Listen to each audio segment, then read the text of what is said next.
Welcome back, everybody, to the Don't Go Out There Horror Movie Review Podcast. Just want to thank all our fans and listeners. I really appreciate all support. Before we get into tonight's film review, I just want to give a quick shout out to our website, don'tgoouthere.com. It's got all of our episodes, our interviews, our blog, our store, all the good stuff. We also have all of our social media links on our website. We like to provide content on every platform possible: Facebook, Twitter, Instagram, YouTube, and TikTok. There's so many of them, I almost forgot all of them. But yeah, go follow us, like us, subscribe us, all that good stuff on there. Just interact with us. We love talking to our fans, reading your comments and questions at the end of our reviews. And before we get into the film review, last thing, just want to shout out our Patreon. We call it Blood Donors. We have the one-time donation. If you want to do that, you want to come on our show, or you want to pick a movie for us to review, we have that option available. And we also have the monthly reoccurring kind, the traditional kind. And check it out. We get a lot of fans who ask how they can help. That's a great way to help us out. And we do a lot of giveaways, so you're definitely getting your money's worth. And I know Brian just tweeted out yesterday. We posted that we did a giveaway yesterday, and I'll probably do another one in January. So looking forward to that. So yeah, thank you to all of our fans and listeners. I really appreciate y'all. Let's jump into the film review. Tonight is Brother Dustin's pick, and I'll just go ahead and let Dustin announce it. I mean, I don't want to steal his thunder. Oh, yeah, you're good, man. I picked 2007's I Am Legend. When I first came aboard this show, you guys were already established. I wasn't sure, honestly, if this qualified. It's not something that, when I think of this movie, horror is not necessarily the first thought that comes to my mind, but it definitely has the horror elements. And then when we started picking ones that kind of push those boundaries, I was like, oh, yeah, I'm definitely picking this movie because I love it. This movie came out the year after I graduated high school.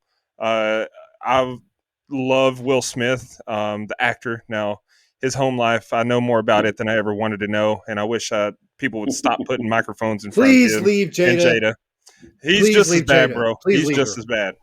But I know, they're terrible.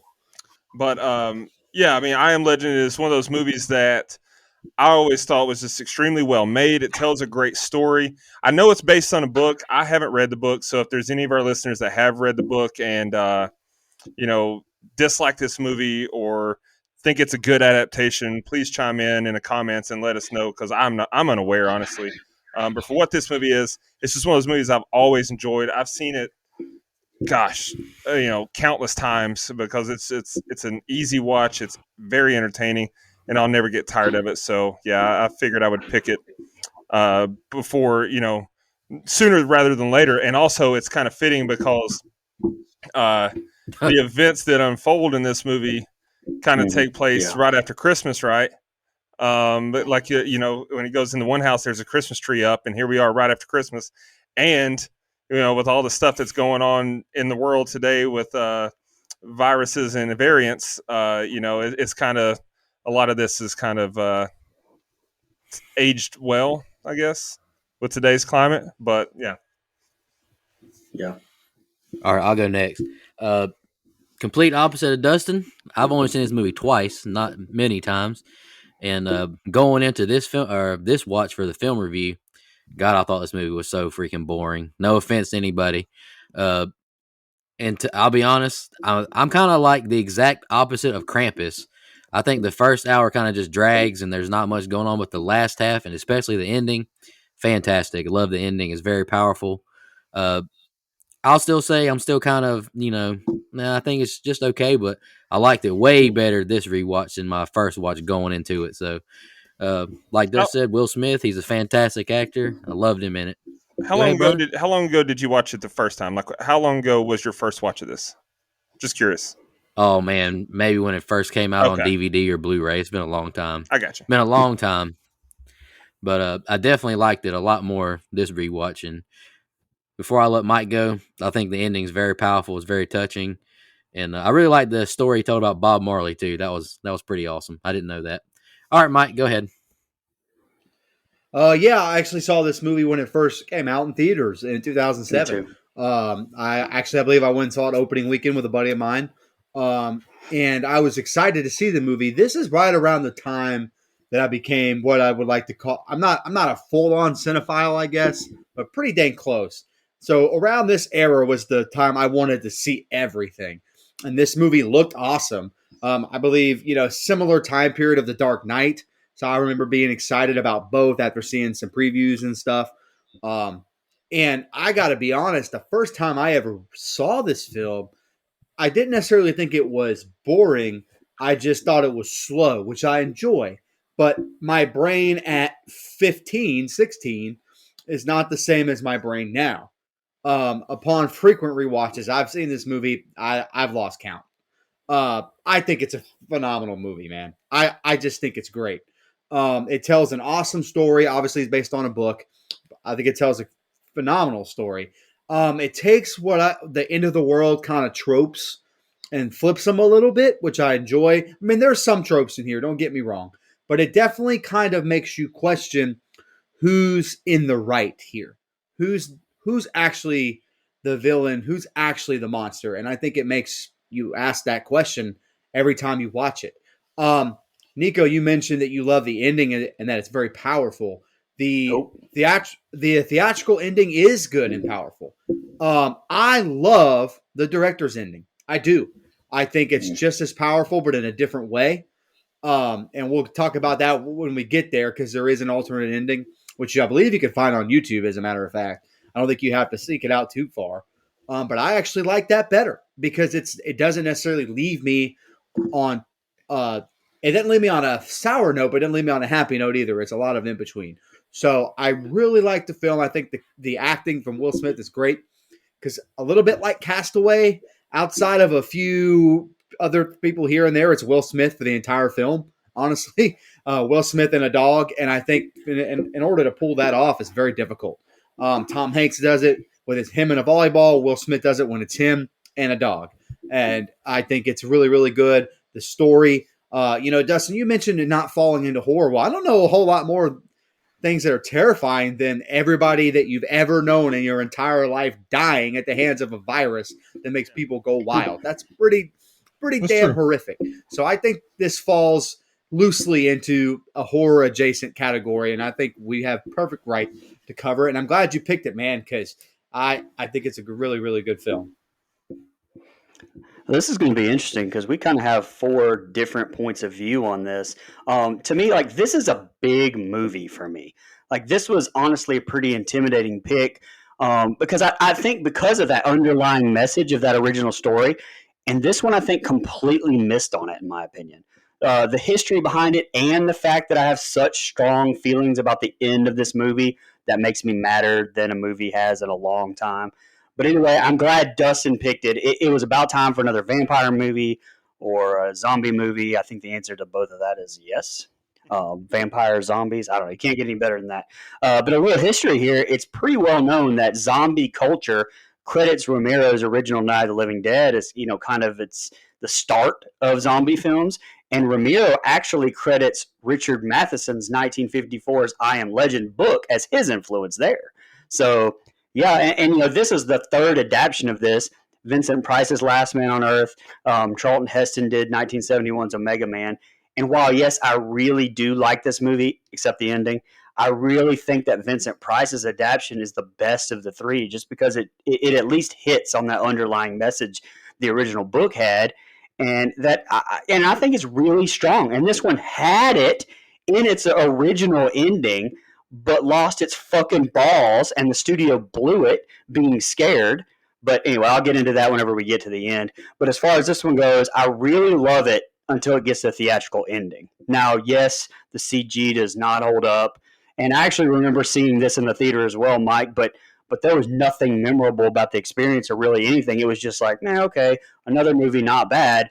But learning what we could have gotten later and me buying that alternate cut of this with the alternate ending, I really feel like if they had kept that original ending and the message, it would have been so much different, so much better. The alternate ending version of this, you can actually watch on Vudu actually too, because it has both options. It's much better in my opinion. We'll get there, but on another note, given what's happening in the world, like Dustin, kind of talked about earlier, the last 2 years, this movie definitely hits different now than it did then for sure with that whole virus storyline. Big movie to do in my eyes. Strong feelings here on my end. All right, guys. Y'all got any more opening thoughts before you jump into the scene by scene? Any more thoughts? Let's do it. Yeah, really quick, Brian. To piggyback off of what you said, I agree with you on the endings. I'm going to save my actual thoughts for that ending, but it's hard to once you see the director's ending or the alternate ending, the real ending. It's hard to even want to watch it with the theatrical cut. I did. I've seen both a bunch, obviously, but it really does to me make the story feel completely different. And I think if they had just left it in, they would have hit the mark a little harder, kind of like what you said. Well, yeah, and plus, like I haven't read the book either, but I did do a lot of research on the book for this, and it's the message of that book was caught really well in that alternate ending. And like I said, we'll get into it when we get there. I will throw the disclaimer out that I have not seen the alternate ending, but I will watch it on YouTube after this, and I will let y'all fellas know how I feel about it. All right, let's jump into the scene by scene, guys. All right, the film starts with sportscasters audio, then we cut to the health desk. Dr. Alice Kristen joins the set, and they discuss measles and her studies in curing cancer. 3 years later, in New York City looks abandoned. Birds chirping everywhere with grass and shrubbery growing rampantly. We now see Robert driving with his dog and his Mustang through the city. He asks the dog what he sees, then deer jump out in front of him. He swerves to miss them, and he keeps driving, and Robert points the rifle out the window. He fishtails into a dead end of cars and barriers.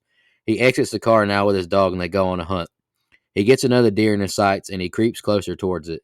He goes to shoot, and a lioness pounces it, killing it. The male lion and cub walk up now. Robert's alarm goes off now, and he calls for Sam to let's go as they head back to the car. I Am Legend title card. Robert gets back to his house and pours a liquid all over his front porch and steps. He's in the kitchen now cooking, and the news is on. He sits at the table to eat and now tells Sam to eat his vegetables. He'll wait all night. He doesn't care. Now they're in the bathtub giving Sam a wash while compromising on his vegetable eating now. He now sings along to some Bob Marley. Alarm goes off again, and he looks concerned. He zones out all other noises until he comes to again. He seals off all his windows and doors now. His house is total darkness. We now see Robert and Sam asleep in the bathtub as we hear wailing and screaming outside. Now we're in a flashback, and we see Robert picking up his family. 30 minutes until they seal off the island. He tells Zoe to get as much cash as possible and food as possible. Marley won't stop talking as the president, I assume, issues a mandatory quarantine of New York City. Robert says he can fix this. A zombie-like man runs into the passenger window as Robert awakes now in his bed. He works out now and makes me feel even fatter than I am. He runs on the treadmill. Man, that man was ripped. All right, where am I at now? I'm sorry. He runs on the Will Smith treadmill with got in great Sam. shape for that role, bro. He really did. He runs on the treadmill with Sam right beside him running. He goes downstairs into his lab now. He washes up and records himself doing animal trials now. He has several, I just wrote rabid squirrels contained. His treatments, majority-wise, weren't successful except for one. He and Sam go outside and get ready for the day. They drive off and more Bob Marley plays. He talks to some mannequins as they enter a building. Robert looks through the DVD section and checks them out like a normal scenario. He shucks some corn and tells Sam he'll say hey tomorrow. All right, Brian, you want to kick us off with our opening scenes? Yeah. So the opening, upon following watches, you don't really have to listen to the newscasters.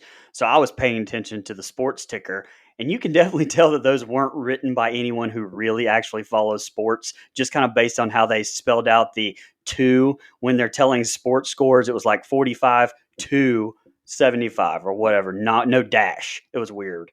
Also, it was funny that it had Shaq announcing his retirement in 2010. They only missed that by 1 year, so props to them for kind of being close on that, I guess.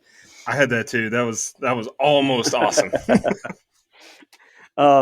And like you kind of touched on, Mike, Will Smith has to carry this entire first half of this movie by himself. And you brought up Tom Hanks and Castaway.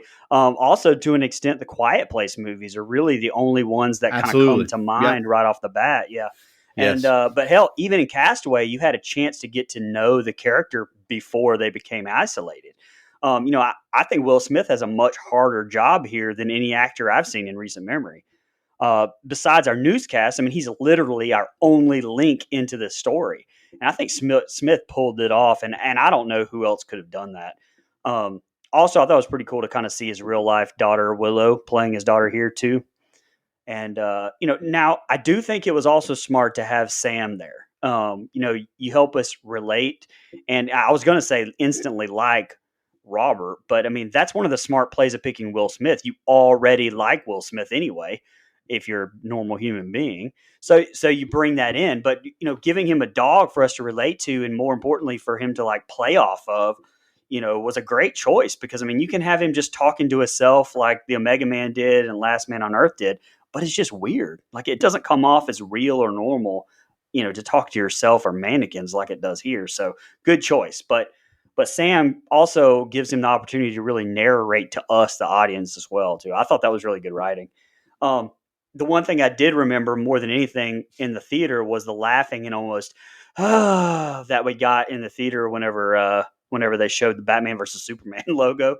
Because at that point, I remember it was a pipe dream, basically, and kind of funny. I caught that. Kind of funny that they basically used the same logo almost 10 years later for the real movie. I think it's a great set design in New York, and I know it's a mixture of real and CG shots, but I think this is one of the few times that the CG isn't noticeable, except maybe when the grass isn't moving when he's driving on it. Although all of that grass isn't CG, they transported plants from Florida to dress up the city, actually. But there are definitely some plants that are added via CG and definitely don't move when he drives that car over it. But all in all, it does really give us that whole grand scale of emptiness.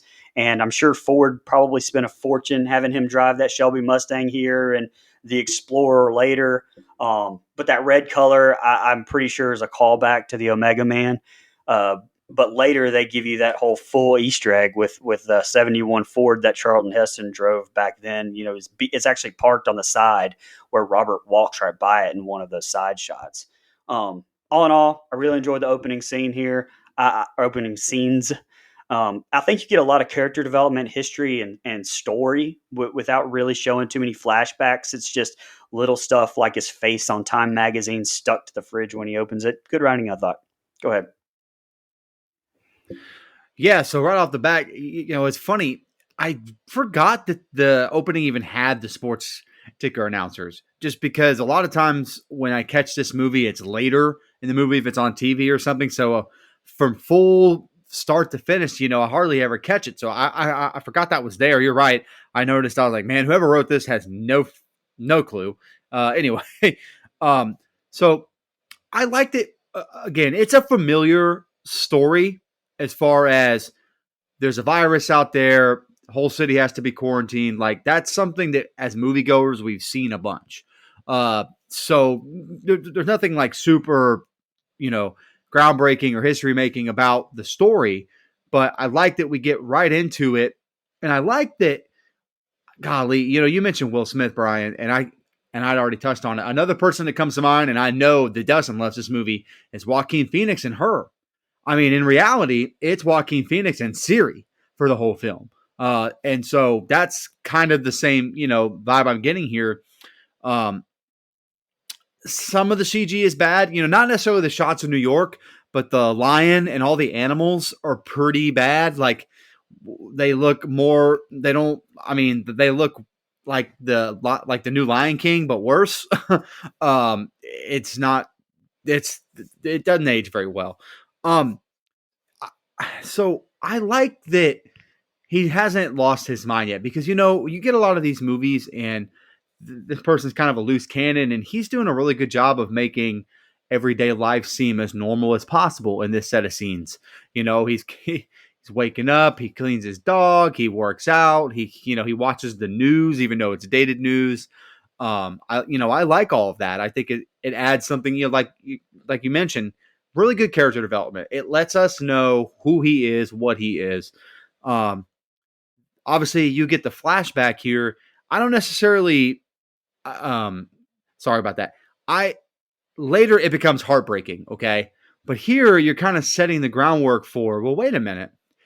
And this is kind of the original intention of the story, Brian, if I'm not mistaken. Where, yeah, it's nice that he kind of wants to save the world, but also kind of leaving his family to go do it. Like it's kind of, again, in my mind, having seen the alternate ending, planting a little bit of doubt in my mind of not necessarily that he's a bad guy, but is he really the hero, or is he only a hero in his own story? And that's kind of not the whole point of the movie, but a little bit. It's definitely there, and it kind of starts with that flashback. Obviously, the relationship with Sam the dog is awesome. Sam the dog is awesome because she's such a good girl. But I liked it. It's a dog. It's not a volleyball like Tom Hanks has, which to me is almost easier because you can make Wilson say or do whatever you really want. This dog has a personality of its own, and obviously they're clearly best buds, and that comes across on screen. There's some unfortunate dark humor with these mannequins. Yeah, at some point I'd probably make friends with mannequins too, man. If I was in what I assume was an FYE at some point, which that's how FYEs look now. So that's kind of funny. Anyway, but I would probably talk to those mannequins too, man, or, whatever. Just kind of a really dark comedic moment where it says, I'll say, hey, tomorrow, it's funny, but I don't know if it's supposed to be. And I really like that there, and to kind of wrap it all up, I love that Bob Marley is interwoven within this entire movie. I think it's very poignant and it means something. And I like that the daughter was named Marley. That Nico mentioned the story they tell about Bob Marley. I think all that is really, really good. So all in all, really good set of scenes. Strong writing to me. I can understand if it's a slow burn for someone, but for me, I love the character development that we get. So I kind of have a couple things about what you said. Number one, yes, you're absolutely right. I do love the movie Her. I think that it's a great movie. But number two, well, I guess let me give my notes and then I'll get into number two. So first of all, we get a great job of setting the tone and atmosphere. I think it's phenomenal. They do a great job of truly, and they do it throughout the movie, of truly making you feel like New York City is empty. And it just does a great job of letting you see how lonely it is and how, he is in complete solitude. And a big part of that is the fact that, or is the absence of the score. We've talked about that before on a movie. I don't remember what it was, but it was just the choice to not have a score is so brilliant. And excuse me. And so this was done intentionally by director Francis Lawrence to have no underlying score. I love the placement of the title card. I like when movies do that. Like they just kind of jump into a scene and then have a little bit of action, then boom, all of a sudden title card. I like how it's done in this one. When it works, it works, and this is a perfect time for them to do that. The hunting scene is just a badass optic. Like imagine you're in New York City and you're hunting deer and you're up against a lion to see who's going to get it. Like, I don't know. That was just a cool ass scene. But as far as so one thing Mike said was when he lets his family go and he stays behind because he can't leave. This is ground zero. This is his case. He's got to fix it, blah, blah, blah. Like, I get what Mike's saying absolutely about how, is he actually a good guy? Because how are you going to leave your family and fight a battle that's much bigger than you? But also I think a lot of that has to do with ego. When you're in a position of any kind of position of power, you have a huge ego. It's much like football coaches, right? Like, why would someone take on this challenge when they're successful where they're at? Ego. Right. Another thing. Responsibility. I mean, he was responsible for that cure, right? I mean, for part of it. So I'm sure he felt some responsibility for he did. causing it, to be honest. So, hell, I understand. Plus, I mean, he wasn't leaving his family, in my opinion. He was trying to get them out of harm's way. Like he was staying back to try to fix everything that he caused. Yeah. I just meant that I like the fact that they toe the line a little bit there to me. Like I see both sides and I think that's totally valid. I think both sides of that argument are valid. Yeah. Another thing is you said something else that I didn't write down because I was going to come back to it. I'll think of it and I'll come back to it. But overall, it's just a great set of scenes. They did a great job of showing you. Oh, I know now. You mentioned how you like how he was talking to the mannequins. And to me, it always bothered me. even on this rewatch, it kind of bothers me that he talks to the mannequins just because I don't think they do a good enough job. This is like my main beef with this movie. It's actually probably my only beef with the movie. They don't do a good enough job of showing him spiraling into insanity. It's kind of rushed.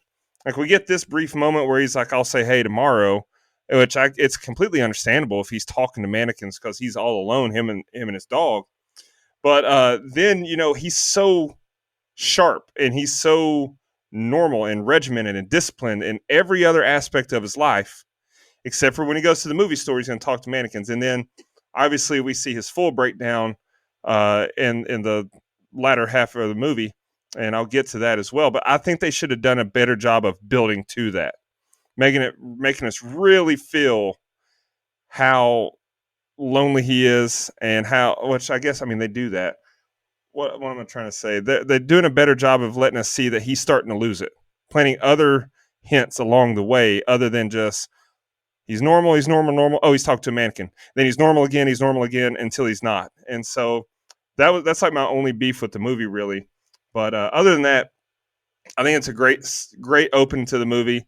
And it is a slow burn. I can definitely see that. But I think it's got to be the point. It's necessary in this movie to really make you understand how empty the world is. Yeah. And I think, like you said, Dustin, if they would have maybe executed the slipping into madness a little better, it wouldn't have been so monotonous kind of feeling. Because that's how I felt the first hour was. All right. Robert breaks into an apartment now and tells Sam good job. He looks through the place trying to find some more supplies. He's happy to find some red salmon and actual Spam. Before they leave, they stop and go into another room. They go in a bedroom and see a bed sealed off with like the caution stickers, and he enters a nursery room now. He radios now his name, and he's a survivor in New York City. He tells anyone out there he can provide security, food, shelter. He tells them where he is every day, and they are not alone. He hits golf balls off an Air Force plane for entertainment. Sam stands up and is alert. Robert looks through the scope and sees something walk through the cars. They chase after the deer on foot. Sam runs into a building as Robert yells for him not to. He goes in cautiously, calling out frantically for his dog. We hear a loud screeching noise as Robert quietly panics. He tells Sam he has to go. He keeps walking through the building cautiously and goes up some stairs. He walks closer and closer to what I thought was like a deer carcass and calls for Sam. He looks up and sees a group of zombies, or dark seekers as the movie calls them. He backs away cautiously and quietly as possible. He hears Sam whimper and calls for him. He finds him under a desk and he turns around and a zombie leaps at him. He shoots it and they take off running as fast as they can. One jumps on him as Robert leaps out a window. The sunlight kills the dark seeker when they get to the ground. Robert now withdraws some blood and tells Sam to stay here so he doesn't get infected. He tells Sam if he's not back by dark, just go.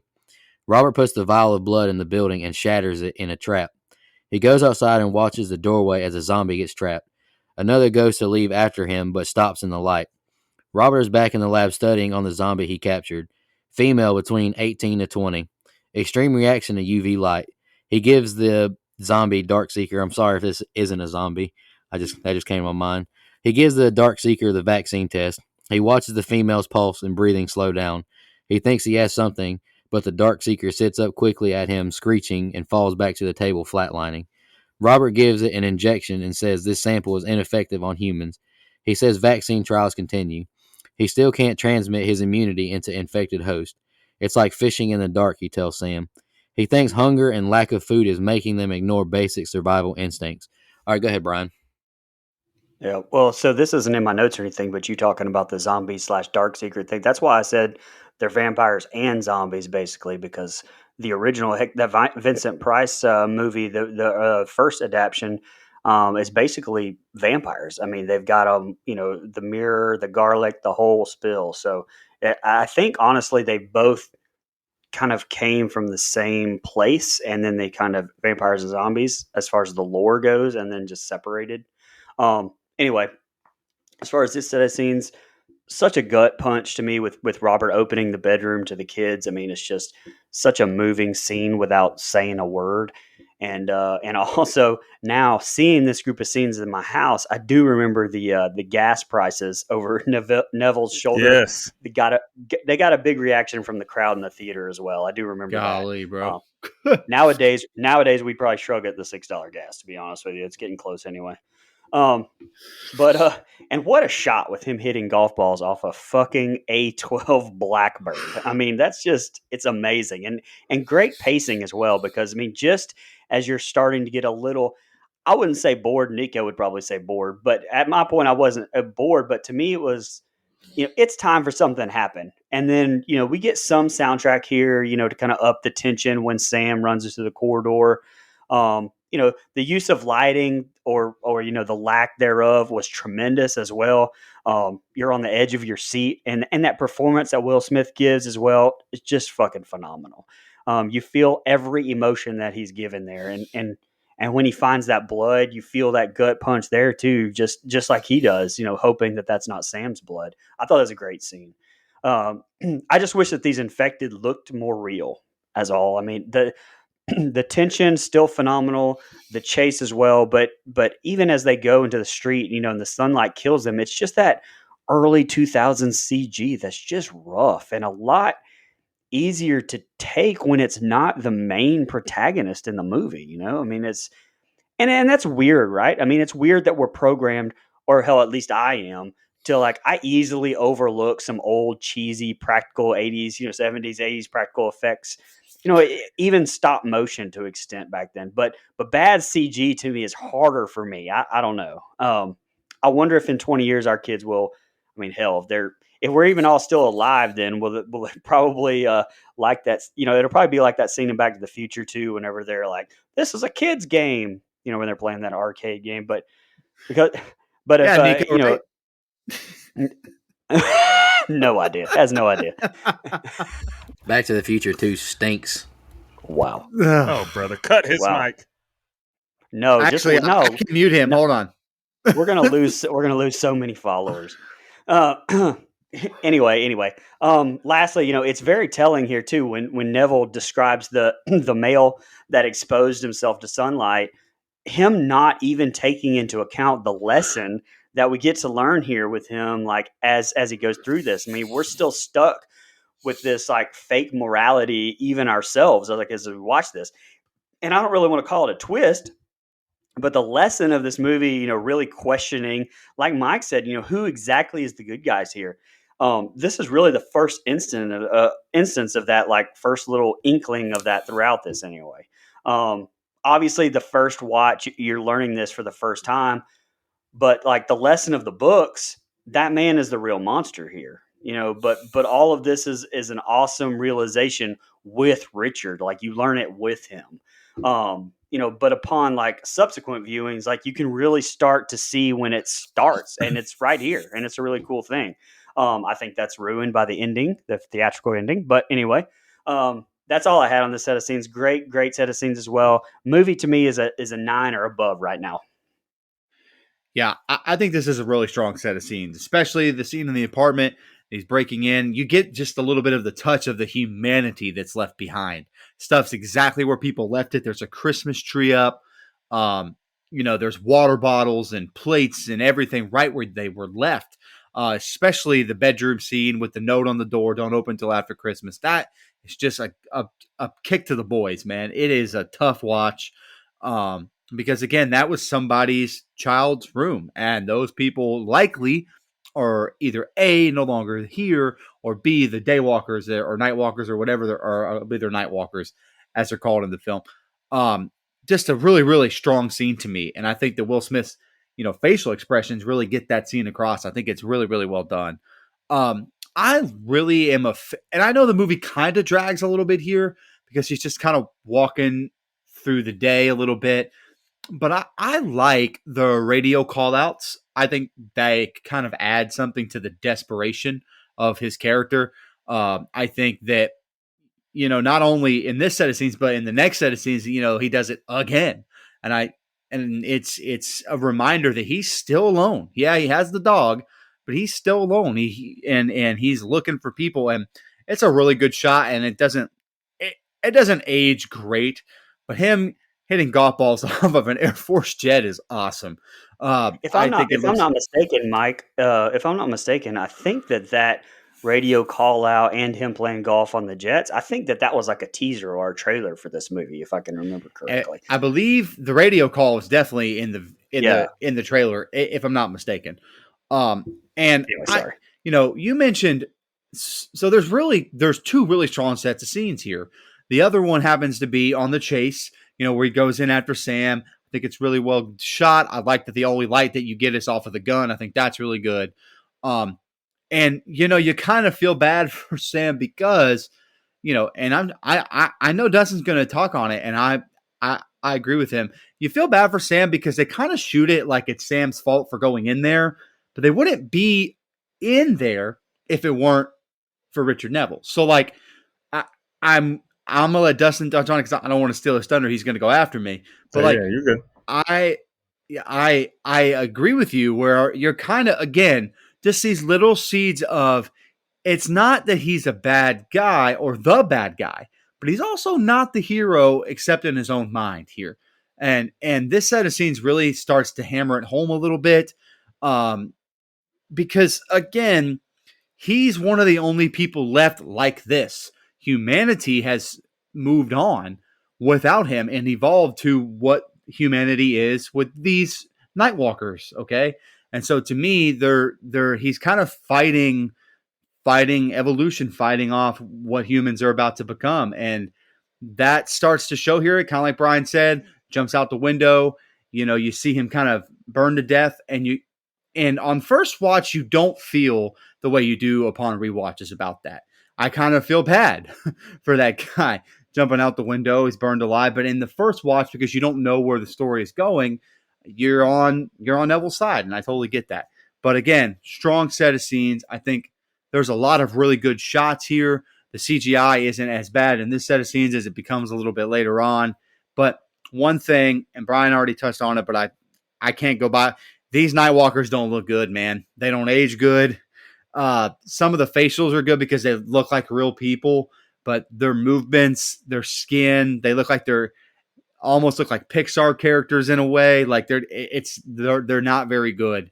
And it doesn't take me out of the film. I will say that because I like the story enough where I can kind of lock in. But man, some of that CGI is a little rough around the edges.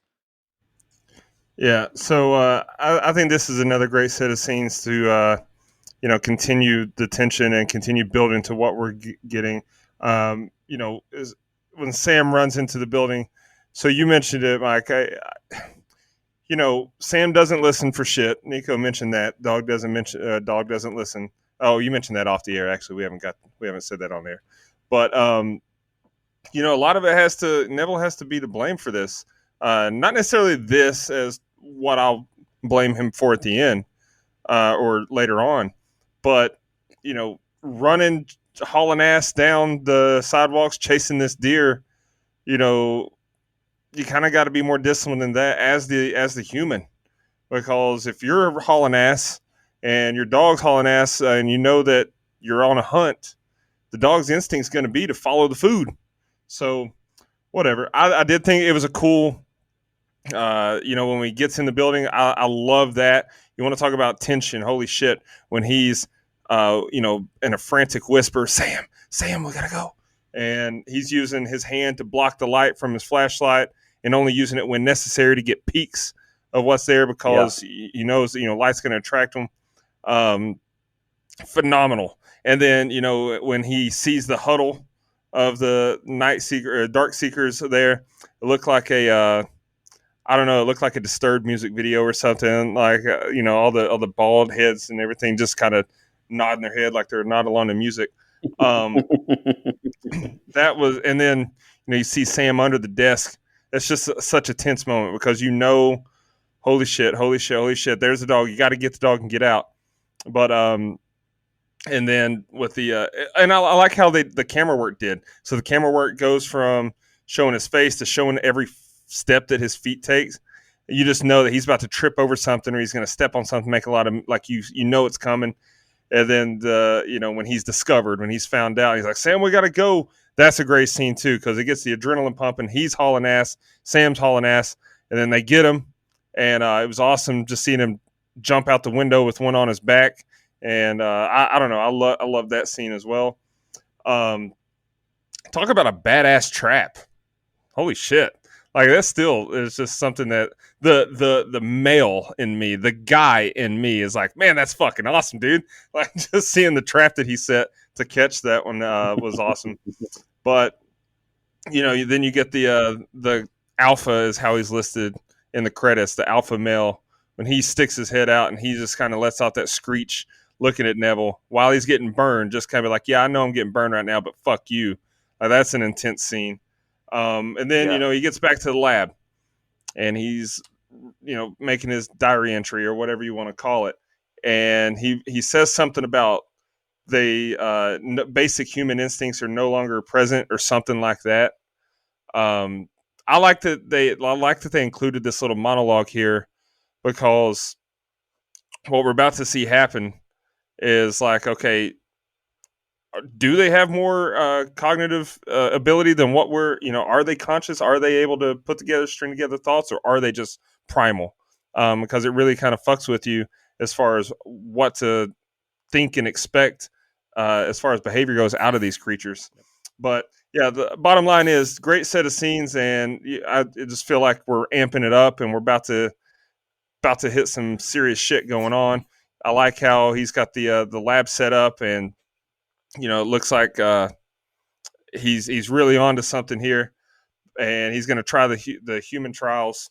It's cool because kind of makes you wonder like how many times has he tried this and failed. But yeah, I'm with you, Brian. As far as this set of scenes, we're sitting at a solid 9 probably so far.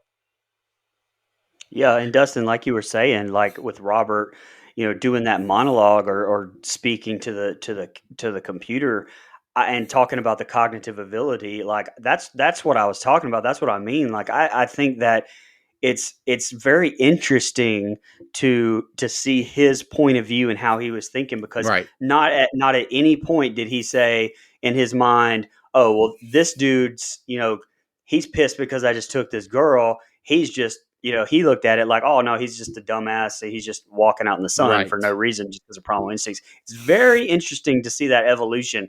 And that's what I'm talking about, that I think they do a really good job with. Yeah, and that's, again, real quick before we get there, that's why the ending neuters it, the theatrical cut. That's why it gets neutered with that. Exactly. Because it doesn't really hit on that, and it doesn't bring the story around full circle. Also, you talked about the human trials. I meant to touch on it, and I don't know if it's in this set of scenes, but I have it written here anyway, so I didn't forget. The fact that you see all the humans he's experimented on the wall, interesting. Upon a further rewatch, the more you watch it, no, just real quick, the more you watch it, the more disturbing that kind of becomes, if you really think about it. But that's the question too. Like, are those people aren't humans anymore? Like, those are another species now. And so that's definitely a way to look at that. Like, that is now a whole nother species that you're committing murder at. They're not just sick humans. They're now something different. Right. All right, back to the flashback, and the military tells Robert and his family they have to walk now. They walk amongst the chaos to get out of the city. They let people through, when they check their temperatures. Zoe doesn't pass, and they, go to take her away. Robert tells them to stand down and orders them to scan her again. She passes this time, and they get through. We see a woman with, bleeding-looking eyes crying for them to take her baby with him. A soldier tells Robert he won't take his eyes off of them as Zoe and Marley board the plane. They share a prayer now to bring him home safely. Marley tells Daddy to keep Sam to protect him. The helicopter takes off. Robert wakes up and it's his birthday. He listens over the news as they seem confident he can find the cure. He and Sam go back to their spot and radio out their message again. He's now telling Sam if he's planning a party to just tell him he doesn't like surprises. He slams brakes when he sees someone in the distance. He turns around and heads towards them and yells to them. He gets out of the car and yells, "What the hell are you doing out here, Fred?" as he grabs his rifle and walks towards the mannequin. "If you're real, tell me now." Then he opens fire on it. He now opens fire on the buildings above him. Robert walks up to the mannequin and is now captured in a trap and suspended upside down. He has a head laceration and bleeds into the puddle below. Robert wakes up still upside down and pulls out his knife. He cuts the cable and stabs himself in the leg accidentally as he hits the ground. He scoots away back towards the truck. They hear a growling in the distance and Sam growls back. We see a zombie guy with 3 zombie dogs. Robert keeps crawling away, but Sam won't listen. Once the light is gone, the dogs charge after them. Robert kills one dog, but he and Sam are pounced on by the other 2. Robert kills the one on him and Sam. Sam is hurt very badly. He picks Sam up and gets him to the lab. He gives him a shot and picks Sam up. He holds him and falls to the floor. It's okay, he tells Sam, and he sings to him some Bob Marley. He now notices a big handful of fur, and Sam's eyes are changing. His gums are changing now, and he hears growling. Robert now has to kill Sam, breaking him on the inside. All right, go ahead, Brian. Yeah, this flashback scene here at the start of this is a huge scene, as you can imagine, in this film. I mean, it actually involved over 1,000 extras in various military vehicles and aircraft, and it's a beautiful shot. I mean, really just showing that chaos. But again, like this is what I meant, earlier, and I'm sure Dustin did too, about it hitting differently with this viewing. Showing the masks, the detectors checking retinas, which look an awful a lot like the ones we see every day now checking fevers. Seeing people turned away, including Zoe, who has the clearance, but then of course only because of his rank she gets the benefit and scanned a second time. It's a gut wrenching scene that may not have been, and well, I mean, it wasn't back in 2007 that bad. I mean, but it's more relevant now, now than ever, for sure. I mean, hopefully we'll look back and listen to episode 176 of this podcast in a few years and laugh at me even saying this. But given where we are in today, in 2021, with 2022 just a few days away, it's hard to watch this and think, hell, is that the world that we have to look forward to? Anyway, I mean, that was a lot easier to write than it was to say, that's for sure. The rest of this group of scenes, it doesn't fucking get any easier. But this scene with Fred the mannequin, I mean, I took the first one, with him saying, "Hey," in the video store, as kind of a joke. I mean, it was funny, ha ha ha. But this here is where I definitely thought for the first time, okay, he's really losing his sanity a little bit. But it is kind of funny because some of the mannequins in the video store earlier and in the next set of scenes were played by real people. Like if you look closely in the scene, like you can see them move a little bit. But man, that fucking tension with the trap and the dog kind of being held by that sliver of sunlight, and that was awesome. And some real world fast facts, like the trainer actually put a piece of tape on Abby, the dog who played Sam, on her paw to make her limp a lot here. And apparently Will Smith fell so much in love with her, he tried to adopt her when filming was finished, but the dog's trainer could not be persuaded to give her up. You must really love that dog, because I'm sure Will Smith wanted to throw some cash at you. And they actually had Abby play dead while on the operating table. And when Sam tries to bite Neville, a chew toy was kind of put near Will Smith's shirt, along with the trainer, but they removed them in post. So I'll tell you what, man, it really did kind of piss me off though, that Robert scooting around like a fucking invalid when he gets stabbed, at first and falls off that rope until the end of the fight with the dogs. Then suddenly he's fine. He can pick her up, put full weight on that leg and everything. That's adrenaline. But anyway, like going back to the Billy Madison reference from last week, you get up and you get that fucking dog. Exactly. But anyway, absolutely. Anyway, what a hard group of scenes this was, like all the way around. Fuck this group of scenes, but props to the movie for making me feel.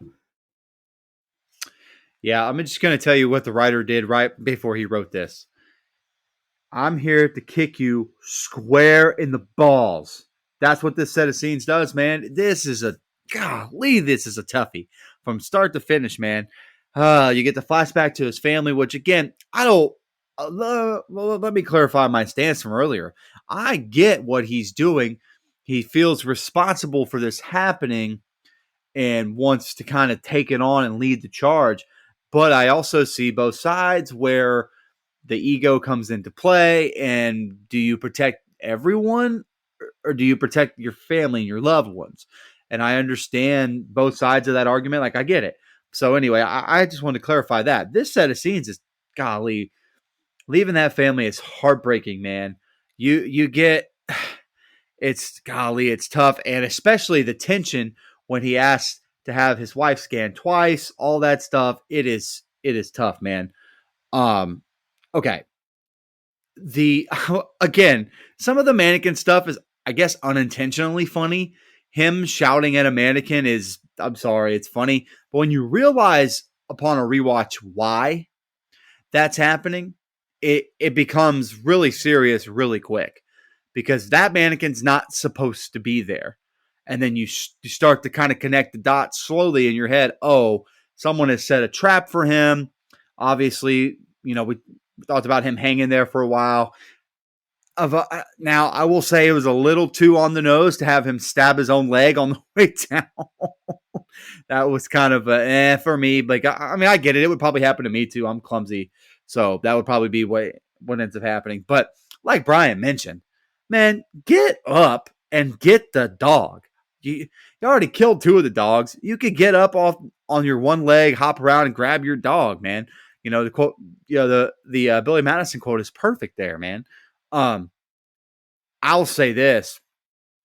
All this, the dog and the dog in this set of scenes has some of the best acting. The dog is awesome. Man, it is tough because there's a small part of you that knows it's coming. And even on rewatches, you want to believe that this injection that he gives her, it's going to work. And it's not going to. And as soon as you see him grab that clump of hair, it hasn't worked. Nothing's going to work. And he's going to have to put this dog down with his bare hands. And it's a tough scene. The facials that Will Smith makes in that set of scenes is heartbreaking. The little dog squeals that you get from Sam it's gut wrenching. It's a running kick to the boys, man. It's rough. I think this is a very emotional set of scenes all the way around, man. The wife, the daughter, all that, the tension throughout the entire set of scenes. This is where the movie kind of starts to pick up a little bit. If you feel like it's a slow burn, this is the set of scenes that kind of gets you invested emotionally, and they start to really crank up the tension here. And I think it's really, really good. Yeah, I love the way that this movie does the flashbacks. So some movies, when they do flashbacks, are annoying. Some just feel out of place or forced. I like how they do these. They're continual flashbacks, so there's continuity between them, and they're done in a way of like, okay, he's dreaming about this. He's reliving moments in his dream. So I like the way that's done. And the story that it tells in the flashbacks are so relevant that I love it. I did have a holy shit moment, on this rewatch, because I hadn't watched this probably since before the pandemic started that we're living in currently. But yeah, you're right, Brian. The head scanners, the mask. I was like, God damn, they're just trying to get a table at O'Charlie's. I've been there. But now when it was funny when, she's no good, she's tested positive, and then he pulls ranks like scanner again. I'm ordering you scanner again. It reminded me of 2020 when Nick Saban tested positive for COVID. That motherfucker took COVID test after COVID test after COVID test until he got a negative so that he could coach. He didn't miss a single game. I swear to God, I was watching this movie with my girlfriend and I said, he's Nick Saban. But I did like the scene where he's sitting at home with this fucking Farmer's Almanac or whatever the hell he's got with his magnifying glass, and he's just scrolling down to find out the date, and he goes, it's my birthday. Like I like that because it's so relatable. Like, or not relatable. You understand him because you understand that he's lost track of time. He only keeps track of the time through this book and through his watches and whatnot. And then it's just a realization. There's nothing special about it. It's like, oh, it's my birthday. And I like the scene where he's riding with Sam and he's like, if you're planning a party, tell me now. I like that. That's hilarious. Again, one of those absolutely hilarious. One of those very relatable moments because that's something we would all do, right? We talk to dogs, don't lie and act like you don't. Now the scene with Fred, though. See, this is what I was talking about earlier. I wish the descent into madness would have been more elaborate, like The Shining. Like we saw Jack Nicholson just go down that path where he's getting crazier and crazier. We touched on Will Smith going crazy earlier when he's talking to mannequins in the movie store, but then it's abandoned until here. And now you're starting to, like, the first watch, I remember it being like, okay, is this real, or is this like, is that mannequin really there, or is this fucking with us? Like, is this something that the movie makers did to make us see it from his perspective? Well, like you mentioned, Brian, some of the mannequins were played by actors, and this one was done that as well. A mime replaced them, and so when you watch this scene and you can see the head move a little bit, that's on purpose to, again, fuck with you a little bit and make you feel things from his perspective. But you know, maybe it's easy for me to say since I'm not in the situation. But if I'm driving along and I see a mannequin in the middle of this road where I know that mannequin should not be there, and I know, quote unquote, no, I'm the only person alive, fuck that. I'm keeping driving, because it's either nothing good could come of that. Nothing good. And this is another thing where, this is what I was talking about earlier about how the whole situation with Sam is his fault, because you got out of the car, you let the chopper sing, and you split Fred in half. What purpose does it serve you to walk over to it? Like, and then you let off 100 rounds into the sky. Like, that scene is brilliant, because that really shows, okay, this motherfucker's crazy. He looked like a madman letting his gun ring off like that. I wish that it would have been more elaborate in how we got there, but that's okay. There's no need to walk over to it. So I'm no longer critiquing it as a movie. Now I'm critiquing it as Neville, as the person. Why are you walking over to this mannequin? So you kind of deserved everything that's going to happen the rest of this movie. You kind of deserve it. Just get back in your car and go home. I don't have a problem with him landing on his knife, because, I mean, I think it's practical. Now, we can all say, again, this might be one of those that's easy for us to say because we're, on the outside watching and we're not in it. But if you're reaching up, first of all, incredible core strength. It's a good thing he does all those pull-ups in his house every day. But if you're reaching up and cutting that, you're going to fall kind of crazily. And yeah, I mean, it's believable that he stabbed himself in his leg. But yeah, my girlfriend said the same thing. When it gets later in the movie and he just gets up and he's all of a sudden moving fine, especially at the end of the movie, he was limping and then he was scooting on his ass like he was a dog with the worms. Why wouldn't you just get up? I think it's adrenaline. Once he knew shit was going down, like your heart rate starts pumping a little bit. So it's got to be adrenaline. It's got to be the explanation there. But yeah, talk about a kick in the boys when old Sam was the goodest girl ever. We find out that her name's actually Samantha. That was a shock. That even tugged at my heartstrings more, man. I was like, come on. Yeah. Especially later, when we see the scene of how he comes into possession of Sam. The wife and kid, which the kid was played by his real life daughter, Willow Smith. That was pretty cool. She wasn't whipping her hair back and forth. She was saying, "Here, Daddy, take my dog." It's just sad as shit, really. That's.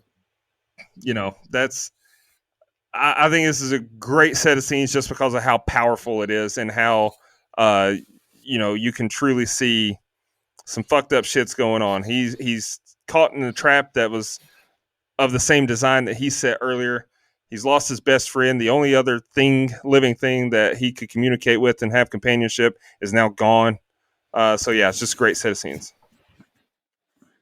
Man, Cheddar Bob recovered quicker than he did from shooting himself in the leg with his own gun. Anyway, 8 Mile reference. Thank you, Dustin. Man, the only nitpick I had with that was, like, he was hung upside down for how long? Like he should have been kind of disoriented just from being hung upside down, because that can kill you, just being hung upside down for too long. I actually almost wrote that. Yeah, especially for like hours, obviously. Yeah, and he hit his head like when the trap pulled him down. Like, he should have been. That could have been concussion. I mean, that's I don't know, but I'm nitpicking. Robert now digs Sam a grave by his corn crop. He stops in the road as the camera like pans away. Robert hobbles through the video store and talks to the mannequin lady. He begs for it to say hello to him as he cries and gets more emotional. He's driving now again at night, and he begins to mow over several of the zombies in a bit of anger. He runs into a light pole that they collapse onto his truck. The lead zombie sends the cavalry after him, and they flip his truck over. A zombie goes to attack, but a bright light comes on, and someone seems to pull him out of the truck. Robert is out of it as the woman asks him where he lives and other questions. He tells her, "Don't let them track us. We got to stay out until dawn." Back to the flashback, and Robert watches the helicopter take off. He blows them a kiss, and a missile, or something like that, hits the bridge. We see another helicopter bombarded by people, and it loses control, crashing into the helicopter with his family on. Robert wakes up on a couch. He crawls around and grabs a gun and begins to hobble through the house. He sees Anna and Ethan in the kitchen. He sits the pistol down and she gives him some breakfast. She says, "We came from Maryland. We heard his radio call. They're going to Vermont to a survival colony." He says there is no survivor colony. He snaps, throwing his plates into the wall. He says everybody's dead. He says he needs a minute. And then he says, "I was saving that bacon." He says, "I'm going upstairs." He hobbles away as they look on confused. Robert is sitting in his bathtub and he now heads back downstairs. He sees Ethan watching Shrek and the room is awkward. He begins to quote the movie. He sits at the table with Anna and thanks her for taking care of his leg. He asks where she was. She said 5 of them were immune, but the dark seekers got a hold of the others. Robert tells them he's not leaving. This is ground zero. This is my site. I can still fix this. He goes into his lab and Anna brings him some coffee. She's amazed to see a dark seeker so still. She looks at the wall and sees all of the dead dark seekers the medicine didn't work on. Anna asks where Ethan can sleep. Robert picks Ethan up and carries him upstairs and lays him in a child's bed. Anna tells him Marley's picture is beautiful. She's named after Bob Marley. He starts to sing some to her, and she doesn't recognize. He plays the album now for her. He now tells a powerful story of Bob Marley. Shutdown time. Anna asks Robert to come with them to the colony. She tells him he's wrong. The colony is still there. He asks how she knows. "I just know," she says. She says, "God told me, and he has a plan. I know it sounds crazy." She says something told her to turn the radio on and come here. She feels led, and we have to listen to God's plan. He now tells her all of the dead people on Earth are from the virus. "Every single person you and I have ever known is dead," he yells at her, "and there is no God." All right, Brian, go ahead. And the next 2 scenes are the ending. Yeah, that shot after Robert buries Sam and him just stopping in the middle of the road, that shot and how it just kind of pulls back and really just lets it sit with you that he's really alone now. Yep. I thought that was a great shot.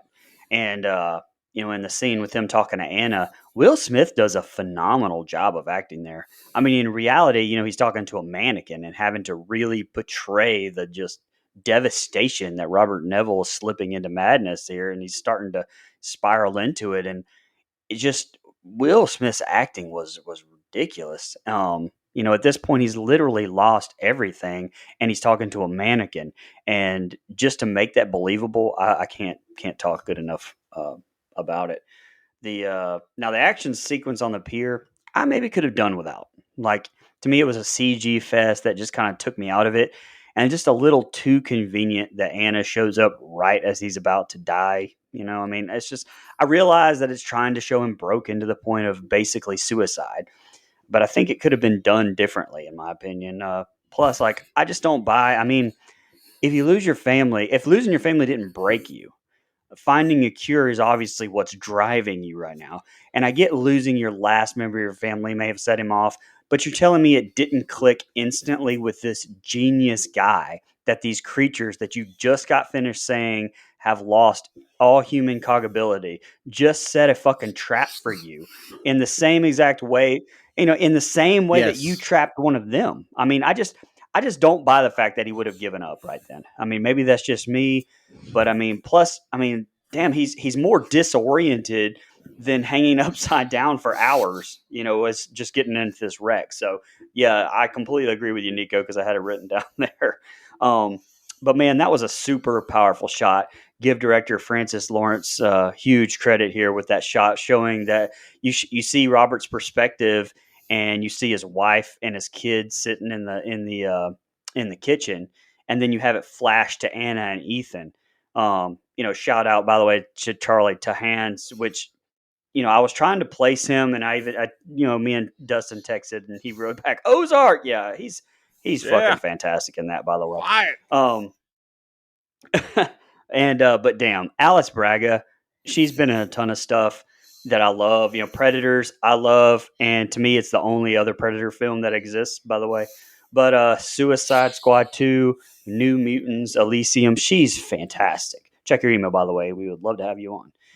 Hey. But lastly, this is just another great set of scenes with of course that amazing acting and that legendary, all the pun intended there with legendary line of God didn't do this, we did. Like it's just that's great. And also, sidebar, I'm not sure that if I'm Anna, I'm trusting Robert enough right now to pick up my son by himself after his like fucking flip out earlier.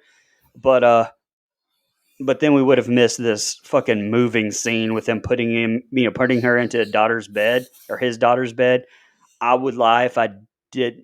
I would lie if I told you that I didn't tear up right there. It really hit me there a little bit. Go ahead. Yeah, so I mean, at this point, I'm just glad that the death of Sam is over with. I can move on in the movie because man, that scene gets me every freaking time. God Almighty. Uh, so I guess I just have a little bit of a different stance than you guys on the mannequins. I think it's powerful, this scene with the mannequins where he's saying hello. And yeah, I guess you could have built that, as we like to call it on the show, descent into madness a little better. But I think it's portrayed so well by Will Smith, and the shots of the mannequin, the ones they choose, I think are phenomenal. I think it's very powerful. It is him and on his last leg, his last grasp of reality, his last grasp of humanity, trying to reach out to someone that he knows damn well is not going to say anything back. And I think that's tragic in a way. You're again, I like that the character has shades of gray because you feel for him, even though you're not 100% convinced he's the good guy. He's good enough. His heart's in the right place, we think. And so you feel for the character there. You really do, or at least I do.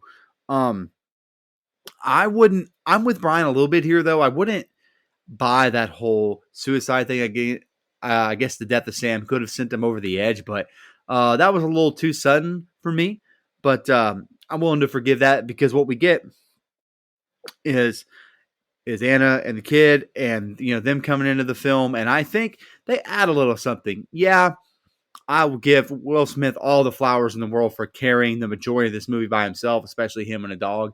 But I think these two add a little something. Obviously, they add the fact that there's more people out there. I think that is a little bit, that gives you a little bit of hope, but also it shows you a different side of Richard here, where you hadn't seen it before. He's kind of a jerk, not on purpose necessarily, but he's kind of an a-hole. He's disgruntled. He's almost in disbelief that after all this time of calling out for people, they finally sees two people. And they start talking about a colony that he doesn't think exists, and you get that discourse there. And I'm not gonna lie, I know it's not supposed to be funny, but I kind of chuckle that I was saving that bacon every time I watch this movie.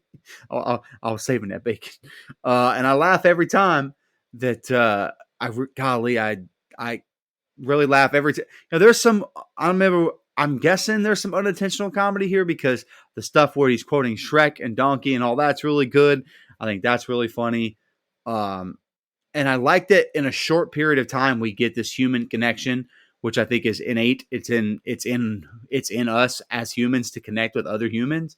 And so here we are. Here he is with other human beings, and he's connecting very quickly. And you can tell he feels bad about his outburst earlier.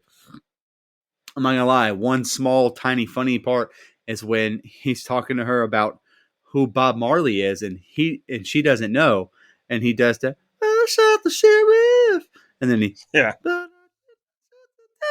I always laugh at that. I don't know why. I think it's really funny. Will Smith can be funny even in these serious movies. But his monologue here at the end of this set of scenes about there being no God and the numbers, the 6 billion people, 90% death rate, all the numbers throwing it in your face, staggering, jaw-dropping numbers, I think is delivered so well and portrayed on the other end so well by Anna. Her facials, like almost losing hope right before our eyes. Like it's a really, it makes you feel for her and kind of flips the tables a little bit, where again, you're not necessarily saying that Neville's the bad guy here, but it does make you think, man, he's Is he doing this for the right reasons? I don't know.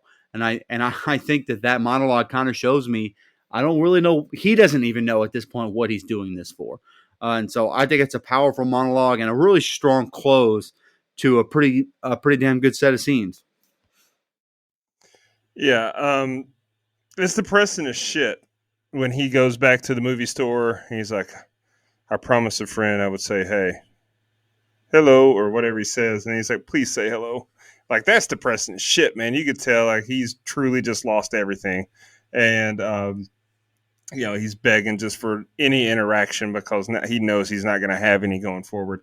And then he, sets the trap to where he's just going to plow him over in his car.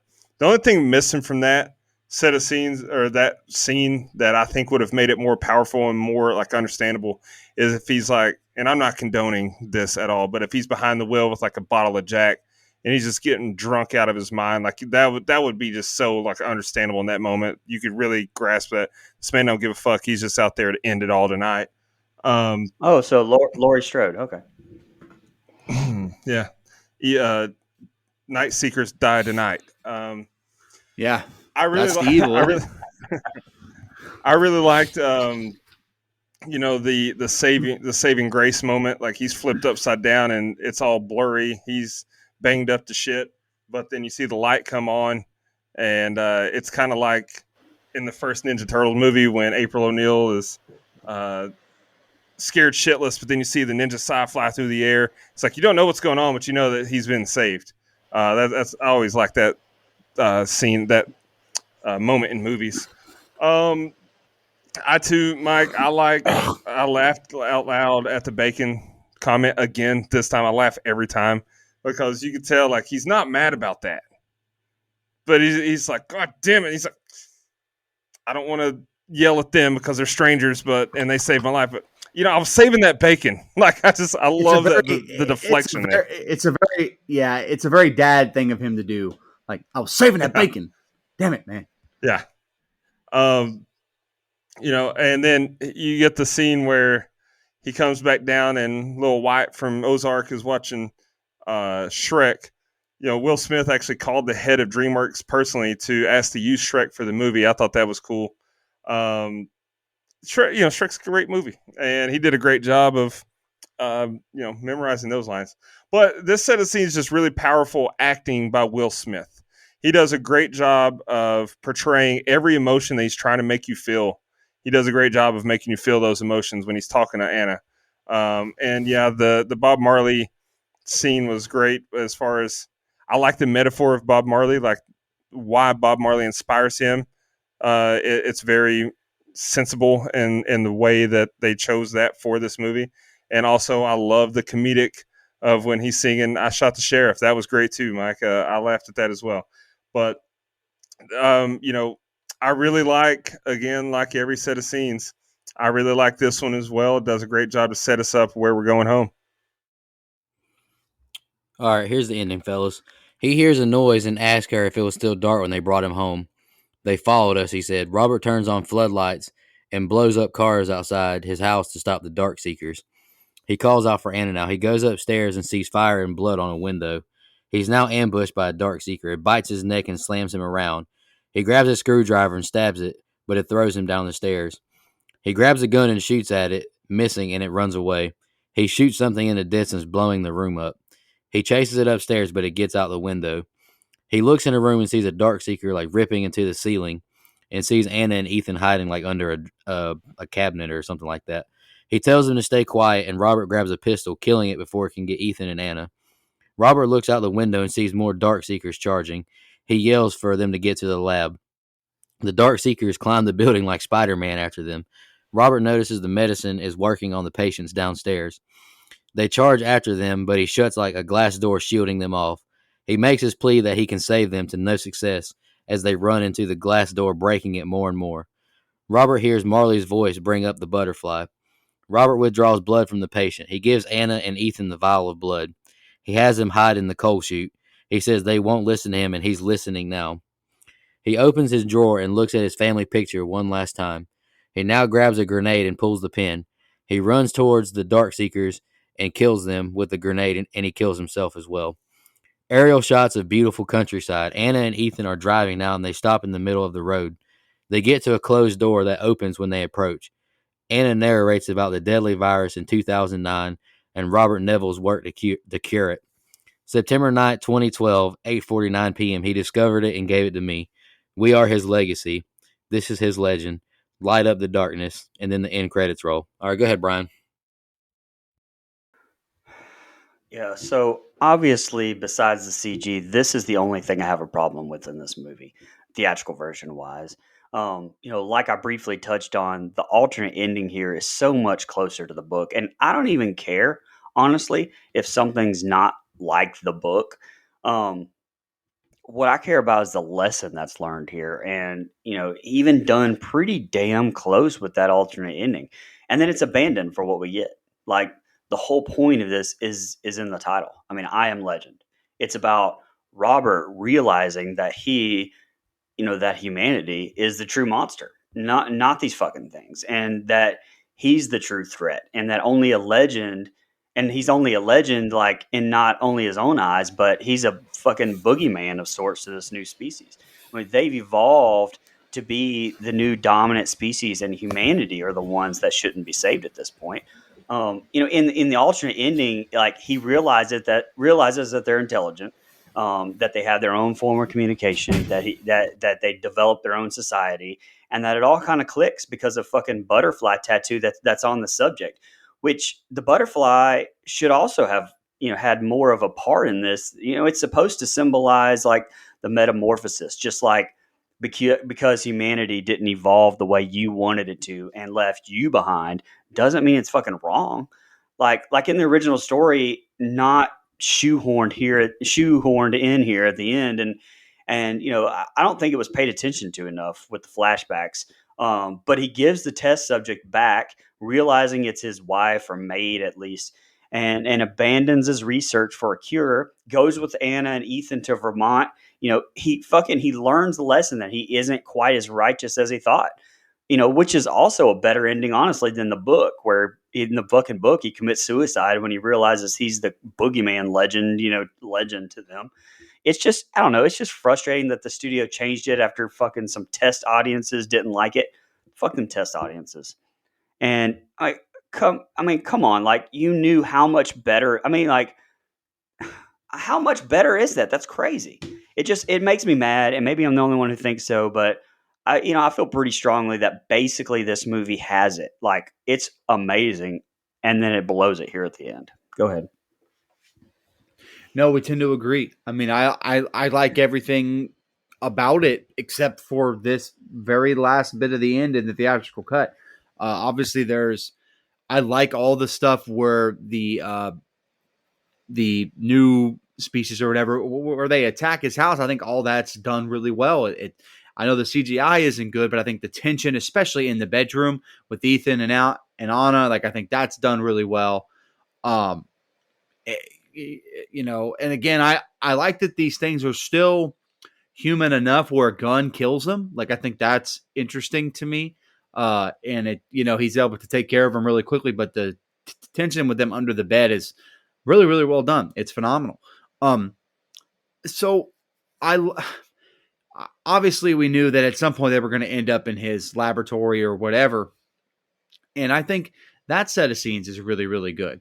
It comes to like him, the main antagonist, or so we think, breaking the glass with his forehead. That's a great set of scenes. He's screaming. It looks really good, especially for the bad CGI. Like I'm willing to forgive it here because it's such a powerful scene.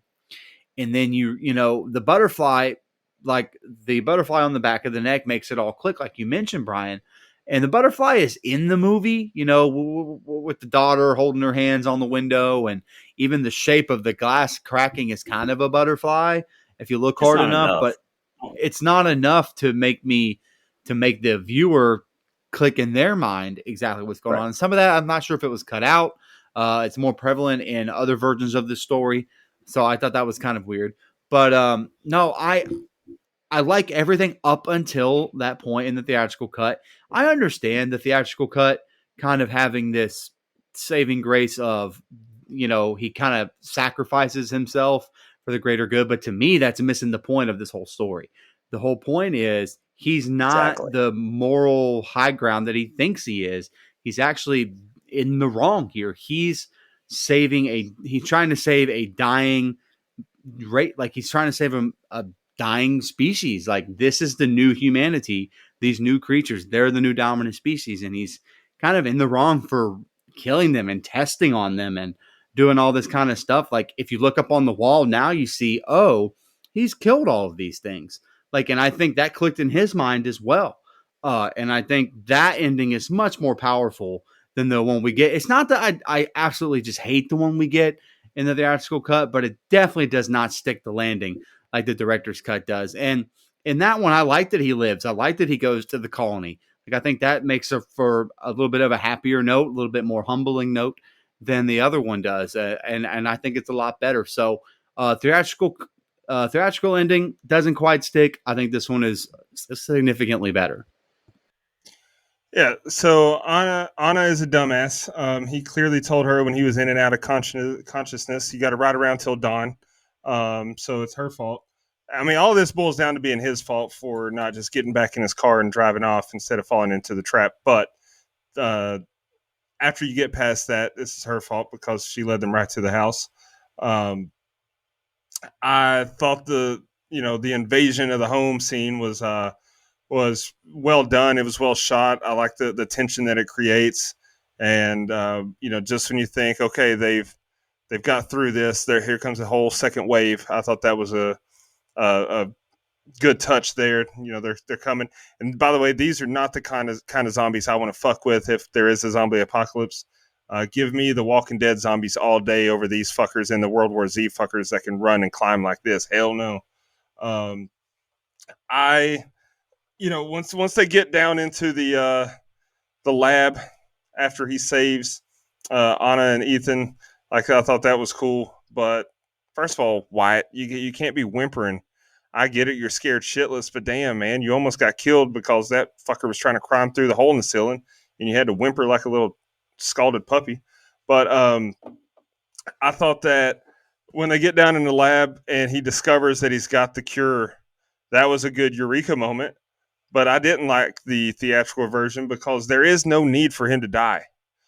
Like, I get what you're saying, Mike, about how he's in the wrong because they're now the dominant species and everything. But, these fuckers can't walk in the daylight. So, dominant species my ass. But if he had a fucking grenade, what is the point of him sacrificing himself? Right. Because all he had to do was get in that little shelter with them and, wait for the last second possible. And when you see they've cracked through, throw the grenade, shut the door, and everyone lives. What the fuck was the point of that? That is, I mentioned earlier, my biggest beef was we don't get to see the descent into madness like I thought we should have. He's talking to mannequins out of the blue. But really, okay, my biggest beef is the fact that it is a completely unnecessary self-sacrifice. It didn't really make sense because if you have a grenade, you could have killed them all and made it out with it, because clearly that killed them all. If Anna and Ethan were able to escape, or at least stave them off until daylight came. So you could have done the same. He just wanted to die. He just wanted to die. And that's fine too. I get it. Life sucks. But at this point in time, you're one of three people that you know to be alive. And, she's kind of a bitch to eat your bacon without asking. So, yeah, I get it. I'd kill myself too. But, you give her the cure. The cure is in their blood. Okay, but it would be a lot, it'd really expedite the process if you just came and told them exactly how you got to the cure instead of letting them try to figure it out themselves. Asshole. But overall, though, I mean, it is a neat bow to tie on the movie, and I like the monologue we get at the end of Anna talking. She says Robert Neville died, blah blah blah. This is his legend. I thought that was a good callback to the name of the movie. Thoroughly enjoyed just about every minute of this movie. All right. before we jump into social media, y'all got any more final thoughts? I got one thing I just want to nitpick about and ask y'all if y'all can explain it. Go ahead. I really wish throughout this movie they would have showed this man just filling up a generator with some gas. I don't know why that nitpicks me so bad, but the man still has electricity 3 years after this. Well, they showed I generators in the beginning. I mean, I guess if I missed it, I missed it. But I was like, Yeah, three. they I show mean, come some. on now. Yeah, yeah, Just they because show there's a a bunch of zombie, generators. Yeah. Well, just because there's a zombie not virus only doesn't mean that storms ain't going to knock the power out. That's fair. not only that, this is what 3 years after, 4 years after the whole shit started to go down. However long he's been on, Yeah, the thank you. island by himself. How long does gasoline last before it goes bad? Now that 3 to 6 months that is Yeah. usually. true. Because they do show generators, but the gas would definitely be a problem.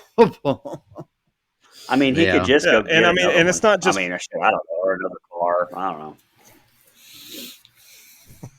I'm not But just gas picking just on can't this just movie for sit there, that, but like though. every apocalyptic.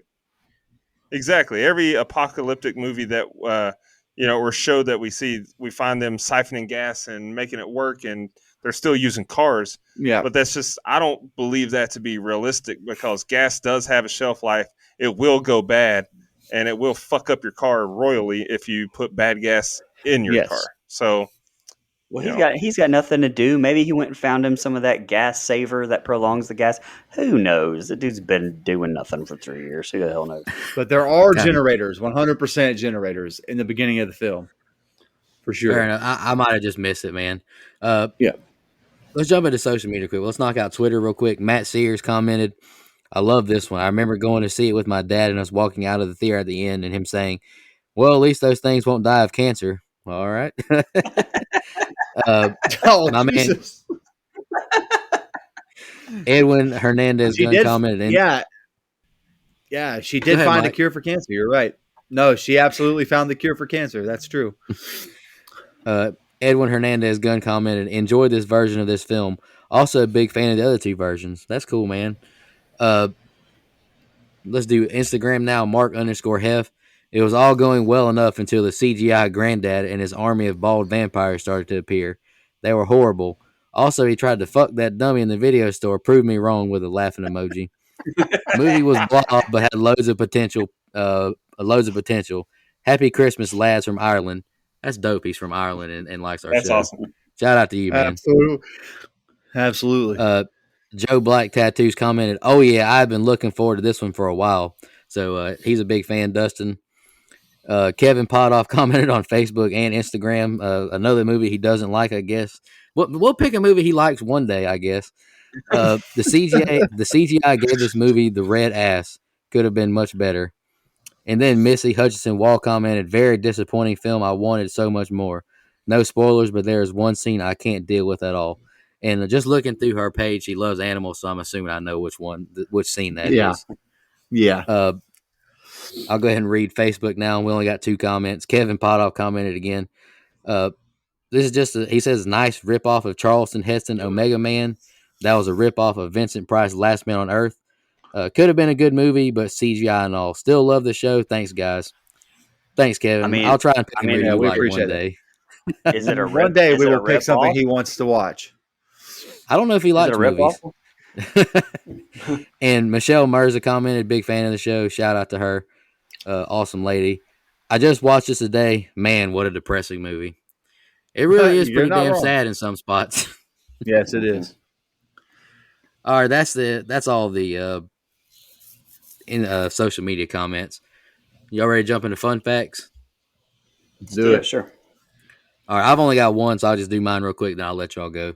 It's from IMDb. Will Smith taught the former prisoners to get an understanding of what it's like to be totally alone. The prisoners told Smith the key to surviving solitary confinement is creating a rigid schedule. And I can totally see that. If anybody else got fun facts, go ahead. I got 2. Steven Spielberg visited the set one day. It actually has supposedly made everyone very nervous. And Spielberg's first movie, Duel, which, by the way, we need to do that movie, was written by Richard Matheson, the author of I Am Legend. And Dustin's favorite actor of all time, Nicolas Cage, was considered for the role of Robert Neville back in 1998, along with Rob Bowman to direct. Bowman eventually moved on to direct The X-Files. Yeah, I put that one in my fun facts too, not because it's a fun fact, because fuck Nick Cage, but I was just going to use that as an excuse to throw a jab at Sean. What's up, Sean? You show Sean. I say you show Sean Irwin some respect on this show, even though he picked one of the worst films we've ever reviewed. Okay. Oh, we love Sean. I just got a couple fun facts real quick. So Will Smith actually met with scientists from the CDC to learn how to use all the equipment properly. I just wanted to include that one because I'm sure that no one in the world has heard the letter CDC enough in the past 2 years. So I wanted to include that fact. No, absolutely not. What's that mean? Can't even spell CDC. Before they started filming, Will Smith went on, quote, dates with Abby, the dog who plays Sam, so he could get to know her better. I think that's cool. I know you mentioned earlier that he actually wanted to adopt the dog, so they sparked a great relationship. And then in the book by Robert Matheson, people who died of the disease returned to life as vampires, retaining their human appearance. Like traditional vampires, they dislike garlic and mirrors, hunt the living, and die from a stake through the heart. I'm glad they took this a different direction, honestly. Yeah, I think this another vampire movie would have been, that's a tired yes, storyline, if you will. I agree. So this movie was made for a cool $150 million, and the box office was $585.4 million. So not bad. I think this movie wasn't necessarily that's a lot of money. Don't get me wrong, but I feel like this movie more is recognized by critics than maybe fans, is what I see online. I could be wrong about that. But I do think everyone recognizes that this is one of those movies that we talked about at the beginning where one guy basically for the entire film acts his ass off. Tom Hanks, Will Smith, our man Joaquin Phoenix. And I left the puns out of this show just for you, Eric, but God, Ali, I had a ton, just so you know. Well, and that just this movie was made in, 2007, right? So shit, those numbers are big for Marvel movies today. Like that just shows how shows how bankable Will Smith was back then. Right.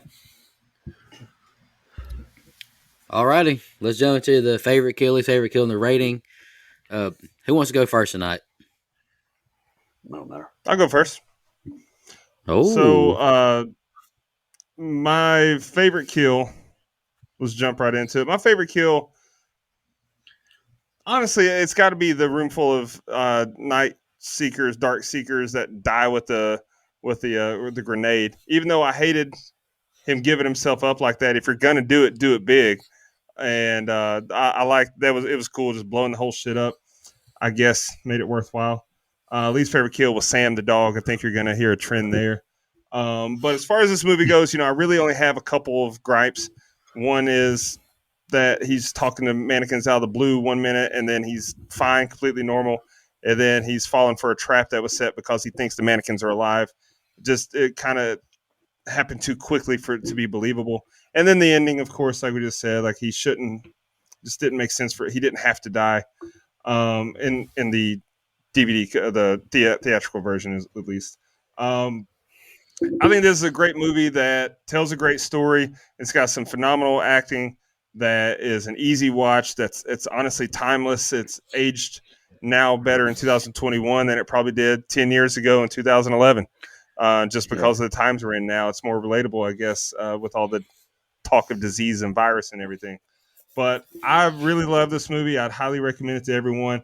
To the people that commented didn't like this movie, I'm sorry you have bad taste. I'm just kidding. Thanks for listening. And I'm going to give this movie a flat 9. Okay, I'll go next. Go Dustin, ahead, Nico. I think Kevin Potoff just does have bad taste. Didn't like The Witch, Get Out, this one. I think he probably just has bad taste. Appreciate that. Appreciate you listening, though, but man. We appreciate him listening. That's right. That's right. Kevin, people say the same stuff about us. So I'm going to throw a they very do. big disclaimer out here. I have not seen the alternate ending, so my rating is strictly on what I watched. And I know I'm alone on this one. But favorite kill, I chose Robert. Sacrifice himself for the greater good in a powerful moment. I really like the ending. I'll stand alone in that one. Least favorite kill, Sam. I don't need to piggyback on that. It was sad and hated seeing my man Robert kill his dog. It was painful. All right, I just wrote a little summary rating. I've only seen this movie once before this, and I remember it being super boring. And I'm being honest, Dustin, I was very nervous for this rewatch. I was like, God, I hope this isn't another movie of Dustin's that I hate. But I don't. I still feel like this movie is very slow and monotonous at first, but the last 30 or so minutes is very good and entertaining. Especially the ending scene is powerful and heartfelt. It honestly saves the movie to me from thinking it's a snooze fest. Great acting from Will Smith, like always. He's phenomenal. I think a lot of the animal CGI isn't great, but it's not a deal breaker. But the Dark Seeker's look is not very good to me, and the loud shrieking, I don't really care for it. I wrote overall is much better than my first watch. I wrote down 6.5, but I'm gonna go with 7. Just talking about it, I liked it. I'll give it a 7. I'll go. I'll go next and be quick, so you guys can be free like it's Independence Day. Anyway, so what happened? Something I said? Sorry. Yeah. So. Focus is Oh an man, underrated sometimes Will the shows Smith like movie. Go ahead. sometimes the shows like the Wild Wild West. Anyway, so don't you shake your head at me, bro. Jesus Christ. I need to flash this from my memory. That's okay. I love it. Okay. So my favorite kill is when he runs all the Night Seekers or Night Walkers or whatever over with the vehicle. I think they look kind of cool, and that's probably the best of CGI looks, if you ask me. My least favorite kill is obviously Samantha. Use her real name, damn it. The dog.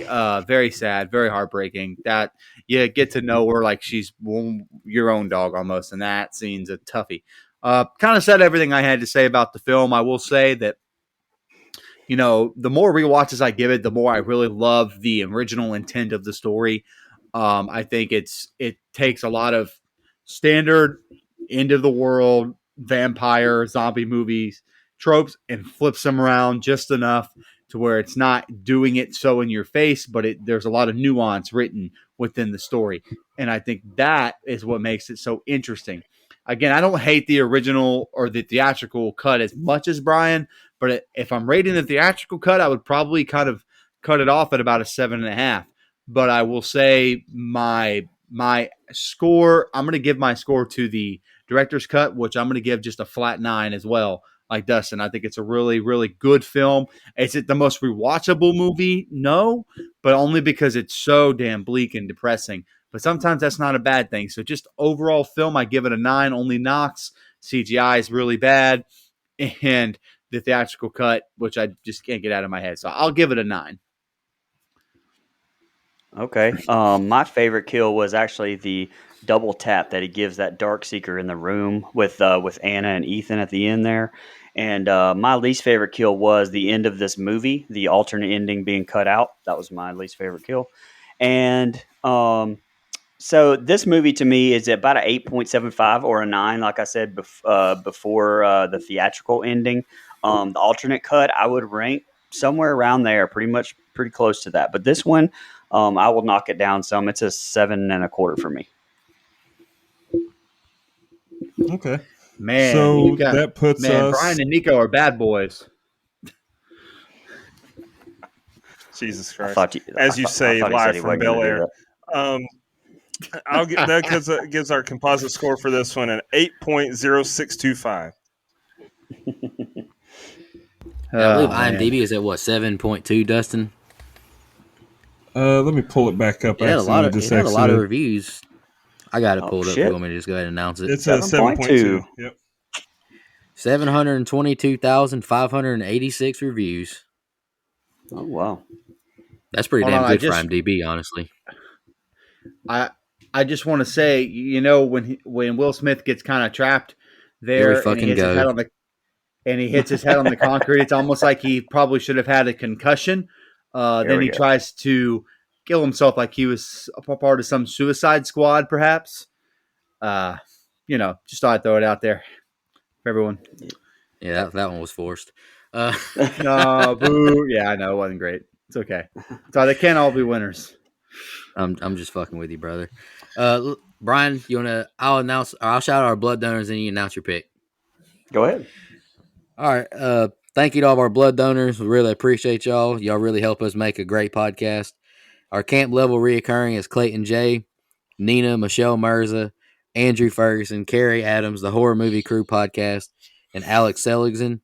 Our camp counselor reoccurring are Hunter Nelson, Karen, Shan Petrusevich, Dennis Kennedy, Edwin Hernandez Gunn, and Joe Larson. We have legendary blood donor film review still to do. And speaking of Joe Larson, she's a legendary blood donor, and we'll be doing her pick in the very near future. Looking forward to it. And Missy Hutchinson Wall, another legendary blood donor, looking forward to her pick as well. And our final girl donor is a good friend of mine from Instagram. Her and Joe Black Tattoos, Danny C Naps. Appreciate y'all so much for y'all's financial contributions to help us make a great show. Absolutely. Absolutely. And so talking about next week, we actually we got a lot of positive feedback for our themed months. So we're going to kind of go back to our themed months, and we're going to pick movies this month based on being female leads, female led movies. And my pick for next week is Megan Fox's led Jennifer's Body. Guilty. That is a guilty pleasure of mine. I can't wait. Also found it really funny that my man Will Smith's name in this movie was Richard. King Richard. All right, I'm done. Washing my hands with the puns. Thank you. I don't know that one. Fun fact. You've been holding that one in. That one was weighing on you. It's probably about 7 pounds. I had to get that.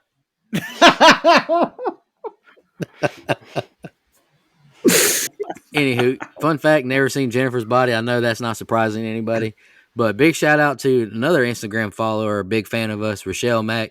She's messaged me so many different times asking, when y'all going to do Jennifer's Body? So I know she's going to be really happy about that. Next week. Man, January is going to be a good month, actually, when you look at our picks. I'm looking forward to it. Looking forward to it, fellas. I'll drop any final thoughts before we get out of here? Nope. All right, just want to say, hope y'all had a Merry Christmas. Hope y'all have a Happy New Year. Stay tuned for our social medias.